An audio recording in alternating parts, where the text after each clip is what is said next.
యువజాయ్ 3 years completed.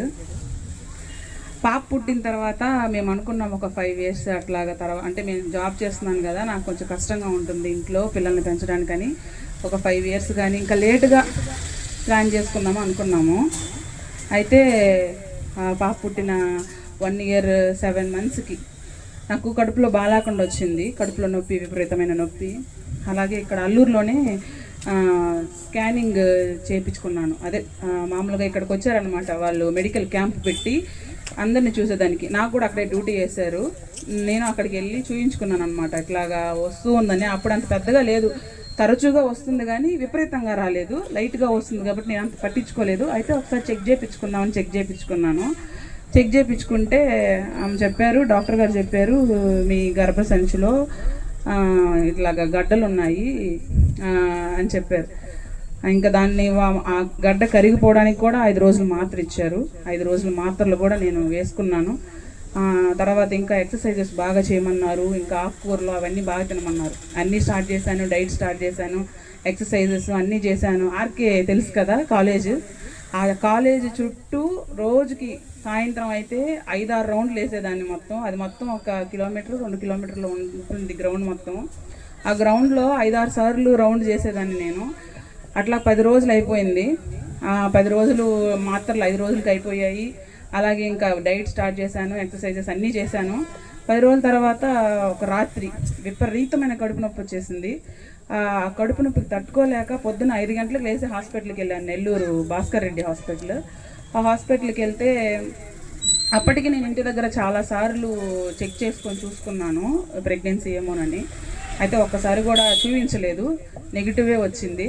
ఇంకా ఒక్కసారిగా హాస్పిటల్కి వెళ్ళి డాక్టర్ గారు చెప్పారు, ఇప్పుడు ఒకసారి మా కళ్ళ ముందు నువ్వు చెక్ చేయగలుగుతావా అంటే, నేను ఇంటి దగ్గరే హాస్పిటల్కి బయలుదేరే ముందు కూడా ఆ రోజు రాత్రి కూడా నేను చెక్ చేసుకొని వచ్చాను, నేను కన్ఫామ్గా చెప్తున్నాను, లేదు అది కాదు అని వాళ్ళతో వాదించాను.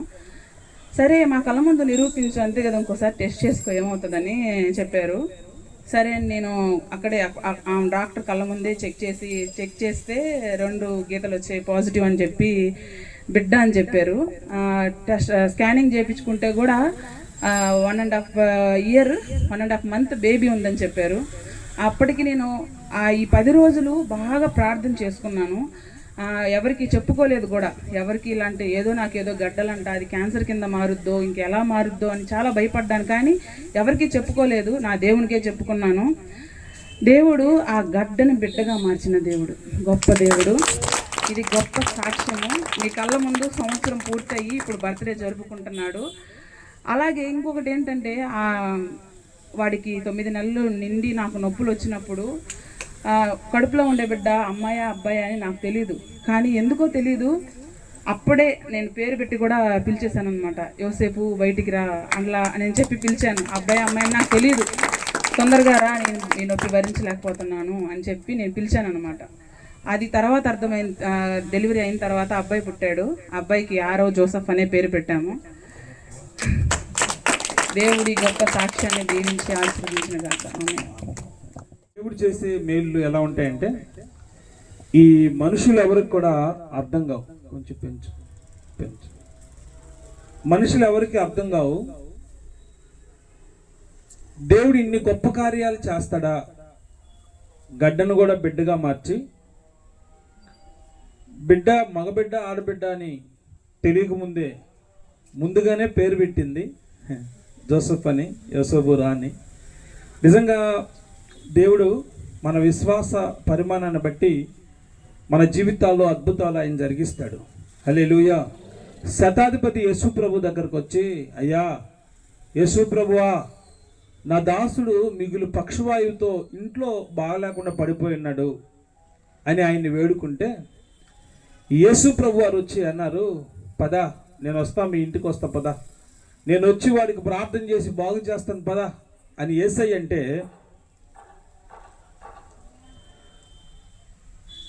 శతాధిపతి అంటున్నాడు, అయ్యా నేను 100 మంది మీద అధికారిని, కొంతమంది నేను పొమ్మంటే పోతారు, రమ్మంటే వస్తారు, నాకు అధికారం ఉంది. మీరు మా ఇంటి దాకా వచ్చేదానికి మా ఇల్లు అర్హత లేని మా ఇల్లు, కాబట్టి మీరు ఒక మాట చెప్పండి, ఒరే పక్షవాయు కలిగినోడా, బాగుపడరా అని ఒక్క మాట చెప్పండి సార్, మా వాడు బాగుపడతాడని యేసు ప్రభుని వేడుకుంటే యేసు ప్రభు వాడి విశ్వాసాన్ని చూసి ఆశ్చర్యపోయాడు. ఇశ్రాయేలీలో కూడా ఇలాంటి విశ్వాసం చూడలేదే. సరే నువ్వు అనుకున్నట్టే జరుగుతుంది పొమ్మని యేసు ప్రభు వారు ఆ మాట చెప్తే వాడు వెళ్ళిపోయినప్పుడు ఇంటికి వెళ్ళి చూస్తే ఏ దాసుడైతే పక్షవాయుతో బాధపడుతున్నాడో అతడు తిరిగి లేచి స్వస్థత పొందడం చూచినప్పుడు యజమానుడు సంతోషపడి అడిగాడు, ఏ టైంలో ఇతను బాగుపడ్డాడని. అయ్యా, నిన్న ఆ టైంలోనే యేసు ప్రభు వారు ఏ మాట అయితే ఏ టైంలో అయితే చెప్పాడో అదే టైంలో ఆ దాసుడు బాగుపడతా వచ్చాడు. చప్పట్లు కొడతాం గట్టిగా. కారణం ఏంటంటే యజమాని యొక్క విశ్వాసాన్ని బట్టి దాసుడు బాగుపడతా వచ్చాడు. మేడం గారి యొక్క విశ్వాసాన్ని బట్టి దేవుడు తనకి ఒక చక్కటి మగబిడ్డనిచ్చాడు. పేర్లు కూడా చాలా ముచ్చటగా ఉన్నాయి. ఇవాన్ జాయ్, అంతేనా? ఇవాజాయ్, సారీ, ఇవాజాయ్, ఆరో జో, నాట్ జోసఫ్, జో. ఓకే, ఈ పేర్లు కూడా దేవుడి నామాన్ని మహిమ తెచ్చే పేర్లుగా కనిపిస్తూ ఉన్నాయి. నేను చాలాసార్లు ఈ విషయాల గురించి మాట్లాడినప్పుడు కొంతమంది మనుషుల యొక్క నొచ్చుకోవచ్చు, కానీ ఆ రోజుల్లో, పాత రోజుల్లో మన వాళ్ళు తెలివిగా పేర్లు పెట్టేవాళ్ళు. సుధాకరు, దయాకరు, సరళ, ప్రభాకరు, ప్రభావతి, సులోచన, ఆలోచన, ఈ రకాల పేర్లు అవి క్రిస్టియన్ పేర్లా తెలియదు, ఏ పేర్లో తెలియదు. కానీ దేవుని బిడ్డలు ఆయన పేర్లతో పిలవడం ఎంతైనా మనకు ఆశీర్వాదం. జోసఫ్ అనగానే ఇంక అర్థమైపోద్ది ప్రపంచంలో ఎక్కడికి పోయినా ఏమని, he is the belongs to Jesus Christ అని. సరే, వాడు నమ్ముకున్నాడా తర్వాత దాని గురించి మళ్ళీ మాట్లాడదాం. అది that is a different subject. పేర్లుంటేనైనా పోలీస్ స్టేషన్లో కూడా యేసోబు అని పేర్లు ఉన్నాయి, లేదా రకరకాల పేర్లు ఉంటాయి, మనం కాదనట్లేదు. మోషే పేర్లు ఉంటాయి, యేసు ఇంకా సమీర్ పేర్లు ఉంటాయి. Okay, that's different. అయితే ఎప్పుడైతే దేవుడు పేర్ల చేత మనం మన బిడ్డల్ని గనుపరుస్తామో, ఆయన నామాన్ని గనుపరుస్తామో, దేవుడు ఆ బిడ్డలని దీవిస్తాడు. హల్లెలూయా. దేవుడు వాళ్ళ పేర్లను బట్టి ఆశీర్వదిస్తాడని వాక్యంలో మనం చూడొచ్చు. ఆ రోజు యాకోబు ముసలివాడు అయిపోయినప్పుడు యోసేపు తన ఇద్దరు కుమారులను తీసుకొని వచ్చి యాకోబు దగ్గరకు వచ్చి, నానా, నా బిడ్డల్ని కాస్త ఆశీర్వదిస్తావా అంటే, పెద్దవాడు మనిషిని ఈ వైపు తీసుకొచ్చి చిన్నవాడిని ఎఫ్రాయిం ఈ పక్కకి తీసుకొస్తే యాకోబు తన చేతులను మార్చి ప్రార్థన చేసిన వాక్యంలో ఉంటుంది. ఈ పక్కకి ఈ చేయి పెట్టి, ఈ పక్కకి ఈ చేయి పెట్టి ప్రార్థన చేస్తున్నప్పుడు యోసేపు అడుగుతాడు, నానా, పెద్దవాడు మనిషి ఈడు, ఈ కుడి చేయి పెట్టు అన్నప్పుడు యాకోబు అంటాడు, నాకు తెలుసు, వారి వారి పేర్లను బట్టి నేను వారిని ఆశీర్వదిస్తున్నాను. వీడి పేరు ఎఫ్రాయిము, వీడు అభివృద్ధుడు, వీడు అభివృద్ధి చెందాల్సిందే. హల్లెలూయా.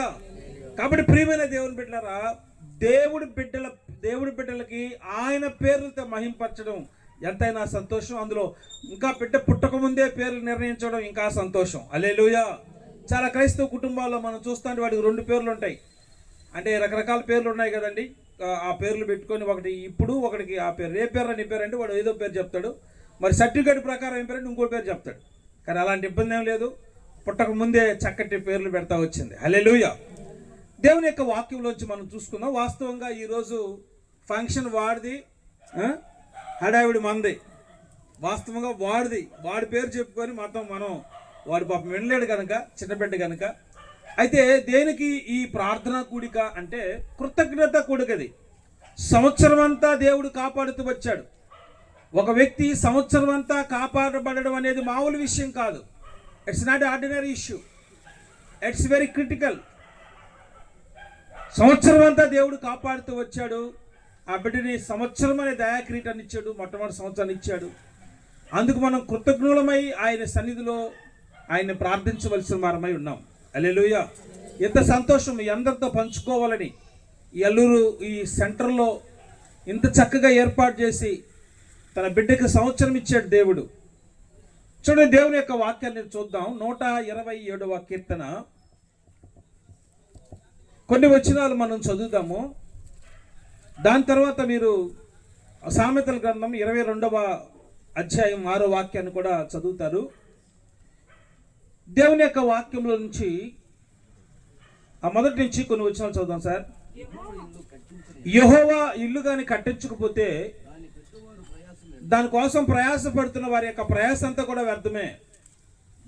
యెహోవా పట్టణాన్ని కాపాడిన ఎడల దాని కావల కాస్తున్న వారు మేలుకొని ఉండుట వ్యర్థమే. మీరు వేకువనే లేచి చాలా రాత్రి అయిన తర్వాత పండుకొనుచు కష్టార్జితమైన ఆహారమును తినుచుండుట వ్యర్థమే. తమ ప్రియులను ఎదిరించుచుండగా దేవుడు వారికి ఇచ్చుచున్నాడు. కుమారులు యెహోవా అనుగ్రహించు స్వాస్థ్యము గర్భఫలము ఆయన ఇచ్చేటువంటి బహుమానమే. ప్రార్థన చేసుకుందాం. నమ్మదగిన మా తండ్రి, మీ పాదములకు వందనాలు, స్తోత్రాలు. ఇదిగో తండ్రి, ఈ రాత్రికాల సమయంలో నాన్న పూజ మేడం ప్రేమించి మీరు ఇచ్చినటువంటి రెండవ సంతానము తండ్రి బాబుని బట్టి మీకు స్తోత్రాలు చెల్లిస్తున్నాం. బిడ్డను దీవించండి, ఆశీర్వదించండి. తన ద్వారా ప్రభా ఈ ప్రాంతంలో ఈ రీతిగా ప్రార్థనా గుడికి ఏర్పాటు చేయడానికి మీరు చూపిన కృప కొరకు స్తోత్రాలు. ఈ చుట్టుపక్కల ప్రాంతంలో ఉన్న బిడ్డలందరూ కూడా మీరు దీవించండి. నాయన ఏ ప్రాంతంలో నాయన వాళ్ళు ఉంటున్నారో వాళ్ళందరం దీవించండి. ఒకవేళ ఏ అవసరాలు అక్కర్ల ఇబ్బందుల మధ్య ఉన్నారో వారిని ఆశీర్వదించమని ప్రార్థన చేస్తున్నాం ప్రభువా. ఎవరికి కూడా ఇబ్బంది లేకుండా మీరు సహాయం చేయమని యేసు నామములో ప్రార్థించి వేడుకొంచున్నాము తండ్రి, ఆమేన్. ప్రత్యేకంగా ఈ చుట్టుపక్కల ఉన్న వారిని బట్టి నేను ప్రభుని స్తుతిస్తా ఉన్నా. అందుకనే కాస్త పాటలో ముందుగానే ఆపడం జరిగింది. దేవుని యొక్క వాక్యంలో చూస్తే దేవుడు లేకపోతే ఏది కూడా జరగదు.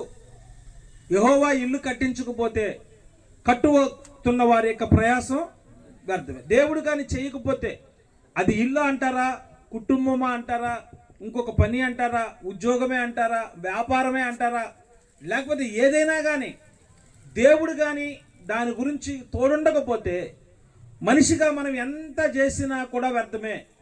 మనం ఎన్ని ఆలోచనలు చేసినా కూడా వ్యర్థమే. ఎన్ని తలంపులు ఆలోచించినా కూడా వ్యర్థమే. యెహోవా పట్టణాన్ని కాపాడకపోతే దాన్ని కావలు కాయవారు మేలుకొని ఉండటం వ్యర్థమే. అంటే దేవుడు ఒక వ్యక్తిని కాపాడకుండా ఉంటే, ఆయన కాపుదల మనకు ఉండకపోతే, దేవుడు తన బిడ్డకి సంవత్సరం అంతా కూడా కాపాడాడు. ఆయన కనుపాపలాగా ఆయన కాపాడుతూ వచ్చాడు. ఆయన మన దేవుడు ఎవరంటే కాపాడువాడు ఎవరంట? కొనకడు నిద్రపోయే దేవుడు కాదు. రాయం బవళ్ళు తల్లి అయినా నిద్రపోతుందేమో, తండ్రి అయినా నిద్రపోతాడే, కానీ దేవుడు ఆయన కాపాడుతూ ఉంటాడు. మీ బిడ్డలు మేలుకొనడం కోసం రోజంతా మేలుకున్న వాళ్ళు ఎవరైనా చేతెత్తారా? చాలా రోజులు మేలుకున్న వాళ్ళు, ఒక రోజంతా రాత్రంతా మేలుకున్న వాళ్ళు, తల్లులు చాలామంది మేలుకుంటారు పాపం. కానీ ఆ టైంలో కూడా కాస్త అయినా నిద్రపోతారు. కానీ దేవుడు అలా కాదు. ఆయన కొనకడు నిద్రపోడు. ఆయన రాత్రింబావాళ్ళు కాపలా కాస్తుంటాడు. ఒకవేళ దేవుడే కానీ కాయకపోతే మనం ఎంత మేలుకున్నా, ఎన్ని సూపర్ స్పెషాలిటీ హాస్పిటల్స్ ఉన్నా, ఎంత వైద్యం ఉన్నా, ఎంత డబ్బులున్నా, ఎంత ఆస్తి ఉన్నా, ఎన్ని అంతస్తులున్నా కూడా అది వృధమే. కాబట్టి దేవుడు ప్రతి ఒక్క వ్యక్తిని కాపాడాలి, దేవుని చేత కాపాడబడాలి. దేవుని యొక్క కాపుదలలో మనము, మన పిల్లలు, మన కుటుంబాలు ఉండాలి. ఇంకా చదువుతారా? పైన చదవండి, పైన 3వ వచనం. కుమారులు యెహోవా అనుగ్రహిస్తున్నటువంటి, హల్లెలూయా. ఎవరంట దేవుడు ఇచ్చేది? ఎవరిని ఇస్తాడు? దేవుడే మన బిడ్డల్ని ఇస్తాడు. అటు కుమారులను ఉంది, కానీ ఇంగ్లీష్లో చూస్తే మన చిల్డ్రన్ అని ఉంటుంది. చిల్డ్రన్ అంటే ఏంటంటే పాపలైనా పిల్లలు. Very good. వాళ్ళు మగపిల్లలైనా ఆడపిల్లలైనా ఎవరంటే వాళ్ళు కుమారులు దేవుడు ఇచ్చేటువంటి స్వాస్థ్యం. మన తర్వాత ఏదైనా మనకు ఆస్తి ఉందంటే మన బిడ్డలే అనమాట. ఏంట్రా నీ ఆస్తి అంటే మన బిడ్డలే మన ఆస్తి. వాళ్ళే మనకు ఆస్తి. మన తర్వాత వాళ్ళే ఉంటారు. వాడి ద్వారానే నీ పేరు ఉంటుంది. నీ పొలాలు ఎక్కడెక్కడో ఉండొచ్చు, కానీ అవి నిజమైనటువంటి ఆస్తులు కాదు, అమ్మితే పోతాయి. బిడ్డని ఎక్కడికి పోడు, వాడు ఎప్పుడు ఉంటాడు నీతో. అందుకనే దేవుడిచ్చేటువంటి స్వాస్థ్యం ఏంటంటే పిల్లలు. వాళ్ళు మగపిల్లలు అంటారా, ఆడపిల్లలు అంటారా తర్వాత సంగతి. మగపిల్లలు ఇవ్వాలన్నా దేవుడి చిత్తమే, ఆడపిల్లలైనా దేవుని చిత్తమే. దేవుడిచ్చేది మగపిల్లనిచ్చినా దేవునికి స్తోత్రం, ఆడపిల్లనిచ్చినా దేవునికి స్తోత్రం. హల్లెలూయా. అంతేగాని మనం మార్చాలంటే మన వల్ల కాదు. మా సహోదరుడు ఒకడు ఉండేవాడు, అన్న మగపిల్లలు పెట్టాలంటే ఎడ్ చేయాలంటే కొన్ని శాస్త్రాలు చదవాలని చెప్పేవాడు. అరే మగపిల్ల పుట్టడానికి ఆడపిల్ల పుట్టడానికి దేవుడే కారణం. దేవుల మొదట పాప పుట్టింది మా వాడికి. హల్లెలూయా. తమ్ముడు ఎవరు పుట్టారన్న? పాపేనన్నాను. మరి నేను చెప్తుంటే కదా, నాకు 2 పాపలు పుట్టినప్పుడు ఏదేదో చెప్తుంటే, చరిత్ర అంతా సైన్స్ అంటివి, ఆర్టిస్ట్ అంటివి, ఏదో అన్నాడు. దేవుల పాప అంటే ఏ మనిషి వల్ల కాదని చెప్పడానికి చెప్తున్నాను నేను. We are not change anyone. The only God can give. దేవుడు మాత్రమే ఇవ్వగలడు, మగపిల్లలైనా ఆడపిల్లలైనా. ఎందుకంటే ధైర్యంగా నేను చెప్పగలుగుతానంటే అది వాస్తవం కాబట్టి. ఏ మనిషి ఎవరిని మార్చలేరు ప్రియ దేవుని బిడ్డలారా. అయితే దేవుడు సహాయం చేశాడు మా తమ్ముడికి. క్రిస్మస్ రాబోతూ ఉంది. ఆ తర్వాత ఇంకొక డెలివరీ, సెకండ్ డెలివరీ. వెంటనే ఫోన్ చేశాడు, అన్న నాకు బాబు పుట్టాడని. చప్పట్లు కొడదాం గట్టిగా. హల్లెలూయా. అతని ఆలోచనల ప్రకారంగా, తనకున్నటువంటి జ్ఞానం ప్రకారంగా నాకు ఆడపిల్ల ఉంది. ఇక అన్ని చేతులు ఎత్తేసి హ్యాండ్సప్ చెప్పి, దేవా నీకు స్తోత్రం, నువ్వు ఇస్తే ఎవరిచ్చినా తీసుకుంటా, నీ ఇష్టం. మళ్ళా పాపనిస్తే పాపను తీసుకుంటా, బాబునిస్తే బాబుని తీసుకుంటా ఎప్పుడైతే అన్నాడో, దేవుడు కుమారుని ఇచ్చాడు. కాబట్టి దేవుడు మనకు పిల్లల్ని ఇస్తాడని మనం మర్చిపోవద్దు. వాళ్ళు మగ పిల్లలైనా తర్వాత ఆడపిల్లలైనా ఎవరైనా మంచిదే, ఆడపిల్లలైనా మంచిదే. ఆడపిల్ల పుట్టారు, అందరూ ఐఏఎస్ లేరు. ఒక ఆయనకి 4 పిల్లలు పుడితే నేను అడ్డు వచ్చాను, ఆయన పేరు మోగిపోయింది ఊరు. ఒక ఆయనకి 5 కొడుకులు, అందరూ తాగుపోతాడులే. వాడు బజార్లో కనిపిస్తాడు, ఒకడు ఇంకో దగ్గర కనిపిస్తాడు, క్లబ్లో కనిపిస్తాడు, వాడు పోలీస్ స్టేషన్లో ఉంటాడు, ఇంకొకటి చూస్తే కొట్లాటకాడు ఉంటాడు, వాడు కోడి పందాల కాడు ఉంటాడు.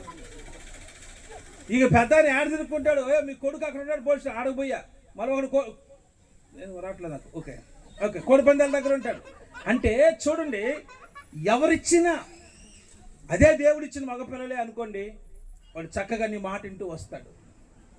కాబట్టి దేవుడు మనకిస్తాడు. ఎందుకు నేను ఇన్ని దేవుడు మనకిచ్చే దేవుడు. వాళ్ళ మగపిల్లలు ఇచ్చినా ఆడపిల్లలు ఇచ్చినా దేవుడే మనకిస్తాడు. ఇచ్చిన దేవుడు ఏం చేస్తాడంటే వాళ్ళు ఎవరంటే మనకు బహుమానాలు. వాళ్ళు పిల్లలు ఎవరు మనకు బహుమానం. మా వాళ్ళందరూ రెడీగా ఉండారు, ఆదివారం బహుమానాలు ఇస్తారని రెడీగా ఉండారు. పాప నేనేమో ఇవ్వకపోతున్నాయి. ఈ ఆదివారం ఇస్తాను, నెక్స్ట్ ఆదివారం ఖచ్చితంగా ఇస్తాము, ఖచ్చితంగా. ఎందుకంటే బహుమానం అంటే ఎందుకని, చాలామంది ఉంటే వాళ్ళు గెలుచుకున్నారు, వాళ్ళు గెలుచుకొని సంపాదించుకున్నారు. అది చాలా వాల్యూ, చాలా విలువైంది. పిల్లలు దేవుడిస్తున్నటువంటి స్వాస్థ్యమే కాదు, వాళ్ళు బహుమానాలు. మనం చూసినప్పుడల్లా వాళ్ళు బహుమానాలు. మా వాడైతే నన్ను ఎన్ని రకాలుగా ఇబ్బందులు పెట్టాలో అన్ని రకాలుగా ఇబ్బందులు పెడుతుంటాడు. ఇందాక దోమలు అంటాడు, కడ్డీలు తెప్పించా, ఇంకా వాటర్ గ్లాసులు పట్టుకొని తిరుగుతున్నారు. డాడీ నాకు టీ లేదంటాడు, నేనేం అడగలేను, వాళ్ళు ఇవ్వలేరు, నేను నేనేం తేలా, నన్ను ఓడు ఇబ్బంది పెడతాడు. అయినా కూడా వాడు ఎవరు నాకు దేవుడిచ్చిన బహుమానం. Very good. బహుమానాన్ని ఎలా అంటే విలువగా చూసుకోవాలి. బహుమానాలని చాలా మన బీరువాల్లో లేదా ఇంకో చోట పెట్టుకుంటాం. కానీ పిల్లలు మన ఆస్తి అండి, మీరు మర్చిపోవద్దు. ఎప్పుడైతే వాళ్ళని జాగ్రత్తగా మనం కాపుదలతో పెంచుతామో, వాళ్ళని జాగ్రత్తగా పెంచుకొని వస్తామో, కొన్నిసార్లు మన వల్ల కాదు, మనం బాగా పెంచినా కూడా ఉన్నటువంటి లోకంలో కొన్నిసార్లు తప్పేదానికి అవకాశం ఉంది. కానీ మీరు ఒక నమ్మండి, ప్రార్థించే వాళ్ళ యొక్క బిడ్డలు ఎప్పుడు కూడా తప్పరు. ఒకవేళ తప్పినట్టున్నా దేవుడు మరలా తిరిగి సమకూరుస్తాడు. హల్లెలూయా. అందుకని వాళ్ళు మన బహుమానాలు, దేవుడు ఇస్తున్నటువంటి బహుమానాలు. అందుకనే దేవుని వాక్యంలో ఏముంటుందంటే, సామెతల గ్రంథకర్త 22:6 అంటాడు, బాలుడు నడవలసిన త్రోవ వాడికి నేర్పము, పెద్దవాడైన తర్వాత దాని నుంచి వాడు తొలగిపోడు. బాలుడు ఉన్నప్పుడే వాడికి నేర్పించాలి. నేర్పించడం అనేది చాలా కష్టమైన పని. చాలాసార్లు చెప్తున్నా, నేర్పించేది కొద్దిగా కష్టం. నువ్వు నేర్చుకోవడం కాదు, వాడికి నేర్పించాలి. బాలుడు నడవలసిన త్రోవ ఏంటో వాడికి నేర్పించు. పెద్దవాడైన తర్వాత వాడు దారి తప్పిపాడు. చిన్నప్పుడు ఎప్పుడైతే నువ్వు వాడికి పునాదులు వేసావో, ఆ పునాదులు పెద్దవాడైనా కూడా వాడు తప్పిపాడు. మన స్వాస్థ్యాల్ని, మన బహుమానాల్ని ఏం చేసుకోవాలంటే వాటికి సరిగా నేర్పించాలి. భయభక్తులు నేర్పించాలి, దేవుని యందు భయభక్తులు నేర్పించాలి. లోకంలో చాలామంది క్రమశిక్షణ నేర్పిస్తూ ఉంటారు.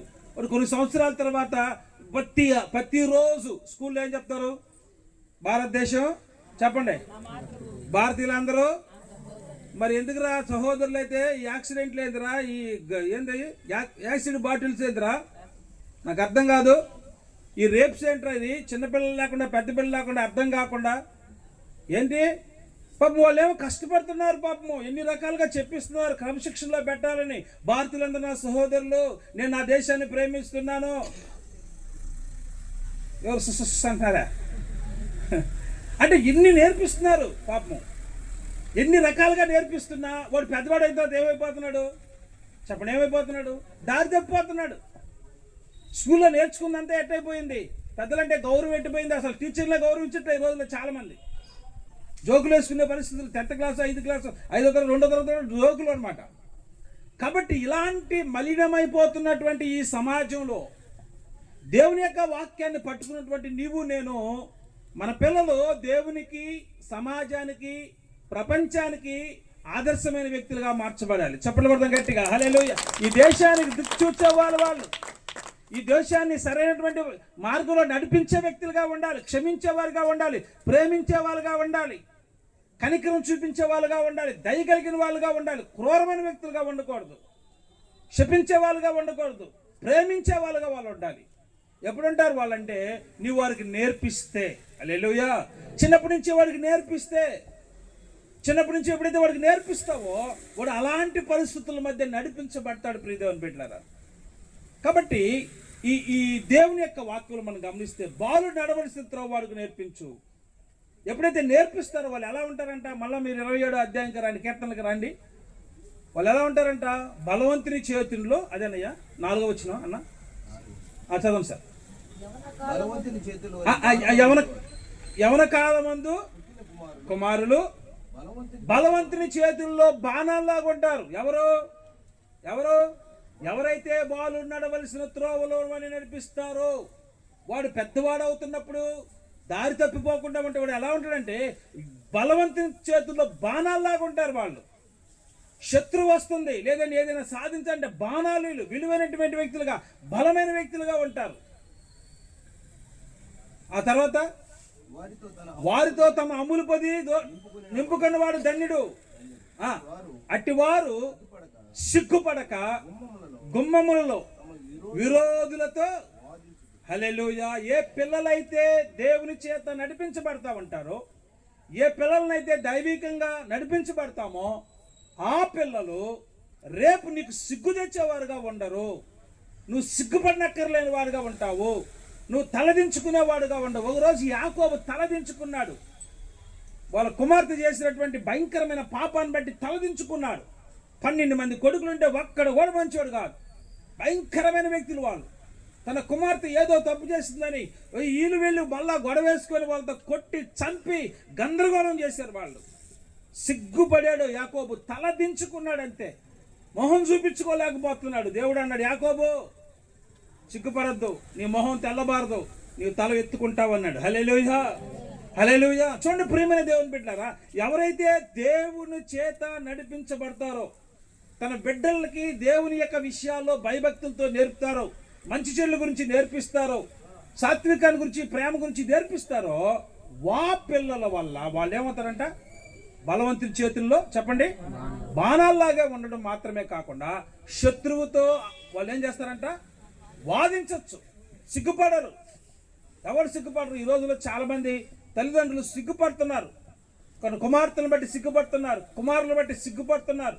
చాలా బాధ, చాలా కష్టం. ఇన్ని రోజులు ఎంత కష్టపడి ఎంత చేస్తే తర్వాత చివరికి ఏమైందంటే చాలా సిగ్గు, అవమానం వస్తూ ఉంది. ఈ దేవుని బిడ్డలు, మన బిడ్డలు అలా ఉండకూడదు. హల్లెలూయా.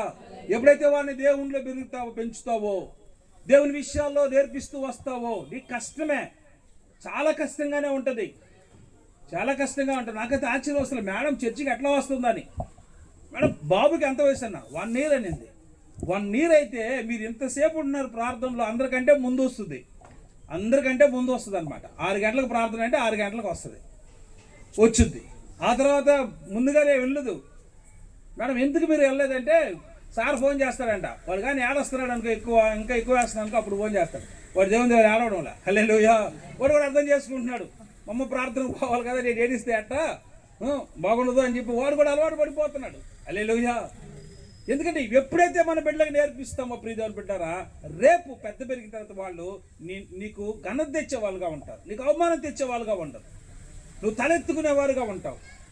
వాళ్ళు ఆశీర్వాదకరంగా ఉంటారు, సమాజానికి, దేశానికి దీవెనకరంగా ఉంటారు ప్రియదేవుని బిడ్డలారా. అందుకనే ఇదిగో తమ అంబుల బదులు దాచుకున్న వాడు ధన్యుడు. వాడు శత్రువులతో విరోధులతో ఏం చేస్తాడు?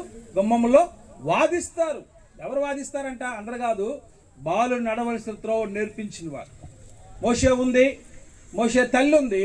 మోషే తల్లి మోషేని పాలు పెంచుతున్నప్పుడే, పాలు ఇస్తున్నప్పుడే వాడికి నేర్పించింది.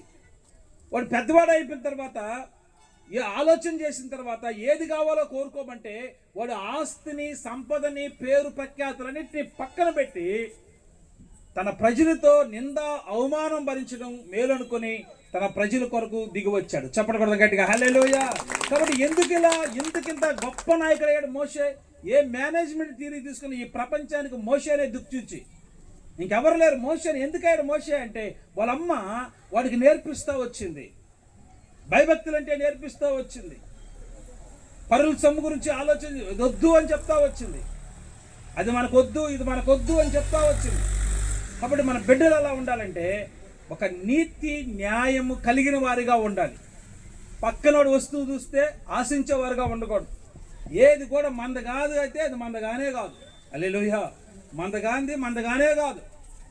పరుల సొమ్ము పాము వంటిది అనమాట. దాన్ని చూడకూడదు మన బిడ్డలు కానీ మనం కానీ.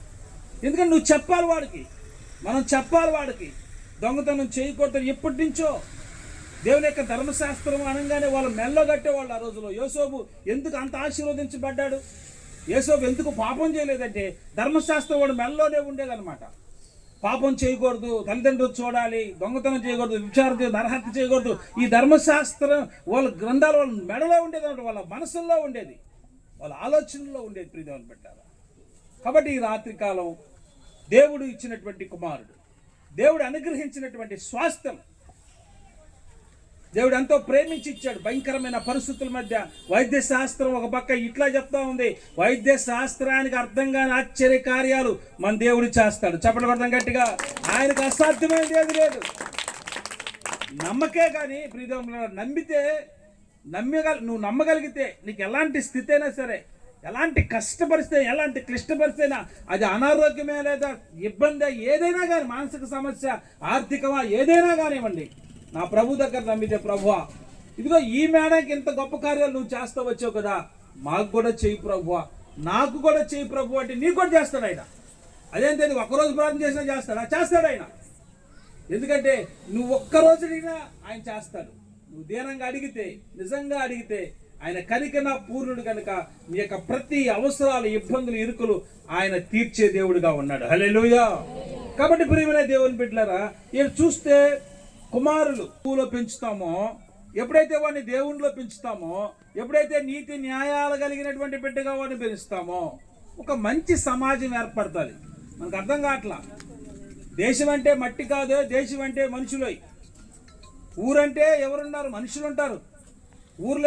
ఊరంటే కుటుంబాలు. కొన్ని కుటుంబాలు కలిపితే ఒక ఊరు అవుద్ది, కొన్ని ఊర్లు కలిపితే జిల్లా అవుద్ది, జిల్లాలు కలిపితే రాష్ట్రం అవుతాయి, రాష్ట్రాలు కలిపితే దేశాలు కలిపితే ప్రపంచం అవుద్ది. ఎంత మంచి వాళ్ళుగా ఉండాలి అందుకంటే మన కుటుంబం మంచిగా ఉండాలి, పిల్లలు మంచిగా ఉండాలి. లేకపోతే మంచి పిల్లలు ఏం చేస్తారంటే మంచిగా నేర్పిస్తూ వస్తారు, ఇంకొక పిల్లలు మంచి వాళ్ళు అవుతారు, ఆ తర్వాత ఆ పక్క మంచి వాళ్ళు, ఆ పక్క మంచి, ఎటు చూసినా మంచి వాళ్ళే. హల్లెలూయా.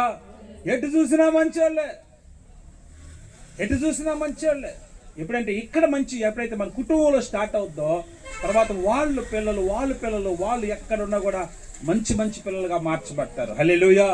కాబట్టి వాళ్ళకి నేర్పించాలి, వాళ్ళకి ప్రార్థన నేర్పించాలి, వాళ్ళకి కష్టం అంటే కూడా నేర్పించాలి. తల్లిదండ్రులుగా పిల్లలకి కష్టం నేర్పించాలి, బాధ్యతలు నేర్పించాలి, బరువులు నేర్పించాలి, వాళ్ళకి సమస్యలు అంటే ఏదో నేర్పించాలి. వాళ్ళకి చిన్నప్పటి నుంచి ఇవన్నీ, వాళ్ళకి ఆకలి అంటే ఏదో నేర్పించాలి, ప్రతిదీ నేర్పించాలి వాళ్ళకి. ఎందుకంటే వాళ్ళ సమస్యలు ఎలా తట్టుకుంటారు, ఆకలిలో ఉన్నప్పుడు ఎలా ఉంటారు, వాళ్ళ సమస్యలు ఇబ్బందులు వచ్చినప్పుడు ఎలా ఉంటారు, ఇవన్నీ నేర్పించాలి పిల్లలకు. మనం వాళ్ళు ఎలా ఉంటారంటే రేపు ఎన్ని సమస్యలు ఇబ్బందులు వచ్చినా తట్టుకొని నిలబడతారు. దేవుని మీద ఆధారపడడం నేర్పించాలి. నేను ప్రభు మీద ఆధారపడ్డాను అని ప్రతి ఒక్కరికి సాక్ష్యం ఉంటుంది. మేడం గారికి కాదు, మీ అందరికి కూడా సాక్ష్యం ఉంటుంది. ప్రతి ఒక్కరికి కూడా సాక్ష్యం. మేడం గారు సాక్షి చెప్తే వాళ్ళకి చెప్పాలి, నువ్వు ఇలాంటి పరిస్థితుల్లో నేను కన్నానరా, నేను అసలు డాక్టర్లు కూడా నిన్ను గడ్డలు అన్నారా, నువ్వు గడ్డ కాదురా, నువ్వు బిడ్డవరా. హల్లెలూయా. రాబోయే రోజుల్లో నువ్వు పెద్ద వ్యక్తి అవ్వాలరా నువ్వు. ఎన్ని కష్ట పరిస్థితుల్లో నిన్ను కన్నాడరా దేవుడు, ఇచ్చాడరా దేవుడు. దేవుని కృపరాజు ఎంత అంటే వాడు దేవుళ్ళు ఎదుగుతూ వస్తాడు. హల్లెలూయా. దేవుని యొక్క మనసు వాడికి ఇంజెక్ట్ అయిపోతా వస్తుంది మీ దేవుడు పెట్టాడు. కాబట్టి ఇక్కడ కూర్చున్న మన అందరం కూడా మన పిల్లల గురించి ఒకసారి మనం ఆలోచన చేస్తే, ఏదో పూజా మేడం సిస్టర్ ఈరోజు ప్రార్థన పెట్టింది, ఆ బిడ్డని దేవుడు దీవిస్తూ వచ్చాడు. మనకు కూడా పిల్లలు ఇచ్చాడు దేవుడు, మనకు కూడా మీకు పిల్లలు ఇచ్చాడు, మీ కుటుంబాల్లో కూడా దేవుడు కార్యాలు చేస్తూ వచ్చాడు. ప్రియదేవుని బిడ్డలారా, ఎప్పుడైతే మనం కూడా దేవుని కోసం పెంచుతామో, దేవుని కొరకైనా పెంచుతాం. కొంతమంది వాళ్ళ కోసం పెంచుతారు, వాళ్ళు ఇష్టం వచ్చింది చేయాలనుకుంటారు. వాళ్ళు తెలియదంటే భారం. రేపు పక్కనోడు కానీ డాక్టర్ అయితే నువ్వు కూడా డాక్టర్ అవ్వాల్సిందే, ఇంజనీర్ అయితే నువ్వు కూడా ఇంజనీర్ అవ్వాల్సిందే, వాడు ఇంకోటి అయితే ఇంకోటి అవ్వాల్సిందే. ఇంజెక్ట్ చేస్తూ ఉంటారు పిల్లల్ని, ఇబ్బంది పెడతా ఉంటారు. వాడికి ఇష్టం లేకపోయినా రే నువ్వు ఇది చేయాల్సిందే అని. అలా కాదు ప్రియదేవుని బిడ్డలారా. ప్రభా నీ చిత్తం ఏంటి నా బిడ్డ పట్ల, వాడు ఏం చేయాలి ప్రభు, వాడు ఏం చేస్తే బాగుంటుంది అని ప్రభు మీద ఆధారపడండి, వాడికి నేర్పించండి. మంచి పిల్లలుగా వాళ్ళు తీర్చిదిద్దబడాలి. మంచి సమాజాన్ని మనం నిర్మించాలి, ప్రేమను పెంచే సమాజాన్ని నిర్మించాలి. కుల మత వర్గ వర్ణ లింగ విచక్షణ భేదం లేకుండా అందరినీ ప్రేమించే బిడ్డలుగా వాళ్ళు ఉండాలి, మనం ఉండాలి. అదే నిజమైనటువంటి క్రైస్తవత్వం ప్రియదేవుని బిడ్డలారా. హల్లెలూయా. అదే క్రీస్తు తత్వం. యేసు ప్రభువు ప్రతి ఒక్కరిని ప్రేమించాడు, అందరినీ ప్రేమించాడు. ఆయన ఏ భేదం లేదు, అందరినీ ప్రేమించాడు. అందరి కొరకు తన ప్రాణం పెట్టాడు, అందరి కొరకు రక్తం కార్చాడు. ఆయన్ని ప్రేమించకపోయినా, ఆయన ఇష్టపడకపోయినా అందరి కొరకు ఆయన రక్తం కార్చాడు ప్రియదేవుని బిడ్డలారా. కాబట్టి దేవుడు ఈ గొప్ప కార్యాన్ని ఈ కుటుంబంలో చేశాడు, అందుని బట్టి ప్రభుకి స్తోత్రం. కాబట్టి ఈ కుటుంబం కొరకు మీరు ప్రార్థించండి. దేవుడు మొదట పాపనిచ్చినాడు, మరలా బాబునిచ్చాడు. మేడం జాబ్ విషయంలో, సార్ విషయంలో కూడా దేవుడు కార్యం చెయ్యును గాక, గొప్ప కార్యాలు చెయ్యును గాక.